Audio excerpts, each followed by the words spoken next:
In July 2021, Ubisoft would unveil Tom Clancy's XDefiant, a first-person shooter, which looked to be its very own answer to Call of Duty. The game was described as, quote, fast-paced firefights meets punk rock mosh pit.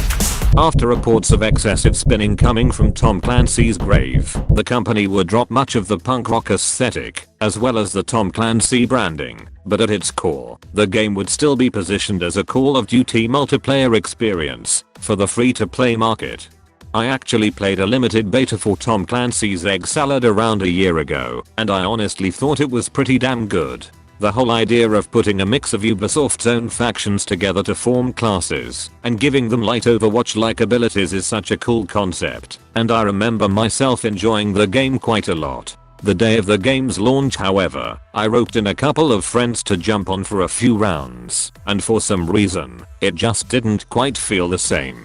I suspected that when playing the beta, I was subconsciously more forgiving of missing features or a few rough edges, but I couldn't quite put my finger on it. I then decided to play the game by myself the next day, and like magic, I started enjoying it again. Either my friends were absolute insufferable pricks, or this game just wasn't designed to be played with other people. Assuming it was both, I tried to explore why Tom Clancy's exposition was better played solo. Much like its Call of Duty inspiration, Tom Clancy's 1999 This Next Terror is a team-based game, which doesn't really give you many opportunities to work as a team. The objectives might be similar to something like Overwatch, where you need to capture a point or escort a cart, but fundamentally, your teammates are mostly useful as people other than yourself that enemies will shoot at. Time to kill is too fast to engage as a team, there is no way to revive friendly players, and all helpful abilities such as wall hacks or healing is more incidental as opposed to intentional. When it comes to teamwork, you use these abilities for yourself, and your allies might also happen to benefit. COD's multiplayer is often criticized for being simplistic or lacking any real depth, but that's kinda the whole point. With so many shooters on the market, putting so much emphasis on teamwork, sound strategies, meta builds, and synergizing with your teammates, Call of Duty has always just leaned into its own clusterfuck of an experience. Just like COD, your expected lifespan is only around 15 seconds, the objective is only a little bit more than window dressing, and half the time you'll never even see the guy who took you out, but that's kinda the point. The gunplay still feels great, death has no real consequence, and going on the occasional kill streak still feels just as good as it did a decade ago. Despite its puzzling rank mode, Tom Clancy's X-Hamster isn't trying to steal the Overwatch masochists, Valorant edators, and especially Ubisoft's own Rainbow Six player base.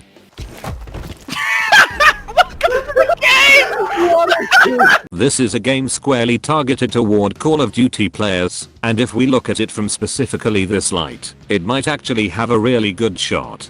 In a direct comparison, Tom Clancy's existential crisis already wins on the most important metric, its price. Unlike the frequent and stupidly expensive COD entries, this is a free-to-play live service, which although tends to come with a lot of negative connotations, actually gives it a pretty big advantage in this case. All cosmetics, gun upgrades, factions, and maps are guaranteed to stay in the game, as long as it's still running. No progress wipes on the next entry, and no Warzone 2.0 resets, because say what you want about Ubisoft, but they fucking commit to their live services. In fact, these guys might be the world champions of committing to something, no matter how fucking stupid it might be. There's a good fucking reason that no one even attempts to compete with Rainbow Six Siege, because no one in their right mind would try to take on a game which has an 11-year head start. Over time, there's nothing to say that XDefiant couldn't do the same to Call of Duty, slowly building on its now minimal offerings, as opposed to having to constantly start over. Of course, this strategy certainly has its drawbacks. Firstly, you can only update a game so much before it starts showing its age.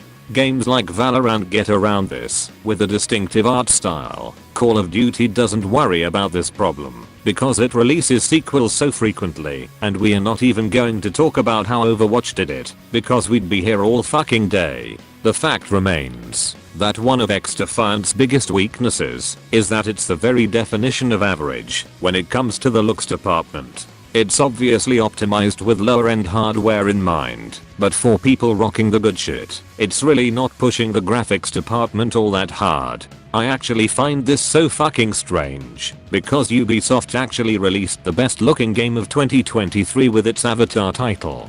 They can obviously make shit that looks fucking phenomenal, but I suppose this just wasn't the priority. However, in all honesty, I'd rather a mid-looking game taking up 30 gigabytes as opposed to a good-looking game taking up half my fucking hard drive. Another drawback is its sheer lack of content at launch. The 14 launch maps offer plenty of variety, especially at day 1, but the game only comes with 19 weapons and 5 factions, which all have 2 abilities each. I expected the factions might rub a few people the wrong way because they operate similarly to operators in Battlefield 2042, a point I should probably clarify. In that instance, Electronic Arts realized that it couldn't just lock abilities behind a paywall, so the company created operators and assigned them the unique abilities instead. It was a small difference, but it seemed as if players tend to be more open to paying for a new person who happens to have a rocket launcher than simply paying for the rocket launcher itself. In any case, the way the system works in XDefiant is you pick one of the factions which are cleverly made up of groups from other Ubisoft games, and then you pick between 2 faction abilities. This might be stealth abilities for Echelon, or hacking abilities for Ded Sec for example. Within the factions, there are also different characters you can choose between, and you might think that they would unlock new abilities, but you might be surprised to find out that they are purely cosmetic. I can only expect that it was easier than making a fully fledged customization system like the finals, but it still kinda feels as if factions are more of a thinly veiled excuse to sell fast-tracked access to new equipment without having to grind for them. It's too early to tell for now, but with everything functional being able to be earned without opening your wallet, it's hard to really complain. Just like every other live service game on the face of the planet, Tom Clancy's Exodia also has a battle pass. However, I personally wasn't all that impressed by the cosmetics on offer, so I decided to give Season 0 a skip. Aside from mid-cosmetics, there are also things like 40-minute battle pass experience boosters, which is a really weird reward, a really strange amount of time, and doesn't exactly evoke the feeling of value for a customer. In the pass's defense, the currency reward for finishing is enough to entirely refund what a player paid for the pass, so you can't really judge it too harshly. In any case, unless you fork out some real money, players shouldn't expect any options when it comes to cosmetic changes. All of this aside, these gripes don't really bother me all that much because Ubisoft San Francisco just got all the fundamentals so fucking right. It probably helps that the game was led by Mark Rubin, who was a producer on the original Modern Warfare 1 and 2, as well as COD Ghosts. It's suspected that Mark Rubin was the guy who pushed for XDefiant to not have skill-based matchmaking, as he's previously been such a vocal critic in the past. He argues that in a casual environment, you'll never actually feel yourself getting better, because instead of reaping the benefits of your own improvement, you'll instead be put with people who always match your skill. That's a whole conversation in and of itself, but with how COD has handled skill-based matchmaking in the past, I expect this might convince a lot of people to make the switch.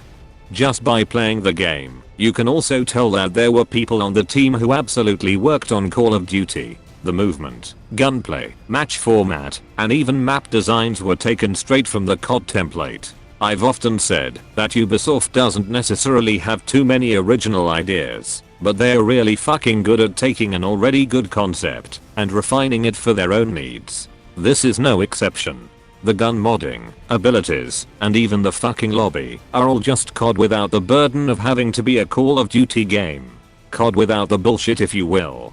The good news is that Tom Clancy's work experience really evokes Black Ops 2's gameplay more than any other COD entry, which is a title that many fans still hold up as the peak of the series. Ubisoft is also doing its best to replicate this era of COD into its map designs, with a lot of 3-lane routes in very thematic locations. Unlike COD however, the developers didn't have the nostalgia factor of being able to remaster Nuketown for the 7th time, but they did have the advantage of being able to draw from their large catalog of other titles.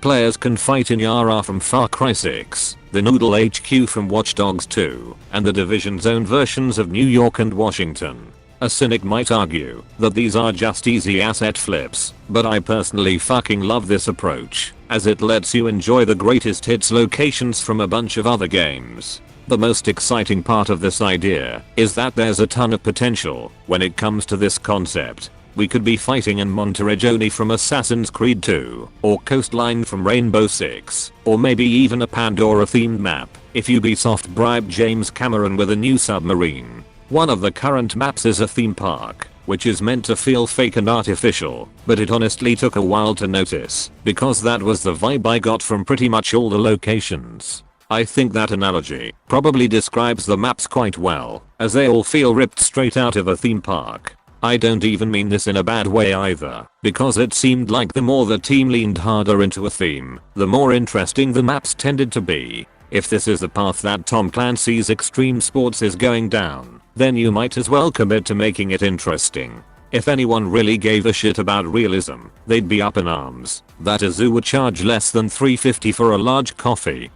The main drawback for Tom Clancy's executive compensation, as it currently stands however, is a lot of what makes it exciting is its own untapped potential. There's a special sauce that a lot of arena shooters have that just isn't quite here, and I think that might be down to the goofiness factor. This is a game which has the faction of pyromaniac sanitation workers fighting alongside a hacktivist group, Caribbean freedom fighters, and NSA agents, who all fight for control of a Boston Dynamics robot, while literally replicating the Jake Gyllenhaal goodbye. Unlike COD, which is supposed to be serious, but ends up turning goofy through its collaborations, XDefiant is a game you expect to be goofy, but ends up being more serious. More specifically, the weapon variety feels very generic for this kind of game, especially when it's trying to replicate the magic of the COD games of old. Old Call of Duty had a fucking crossbow, throwing knives, tomahawk, and ballistic knives that shot out of the hilt.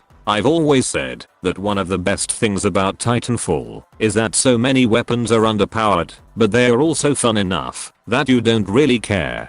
People get excited to watch a montage of insane tomahawk kills, but who in the ever-living fuck gives a shit if someone gets a triple kill with an M4A1? In such a casual game, it just seems fucking crazy that there aren't more silly weapons to use. The bow and arrow is a staple of half their other games. Far Cry especially is known for its wacky repertoire of homemade weapons, and a big part of Watch Dogs 2 was 3D printing unique guns from scratch. I'd imagine not too many people remember the long list of weapons from Far Cry 5, but fucking everyone remembers the sound the shovel makes when it comes in contact with someone's skull.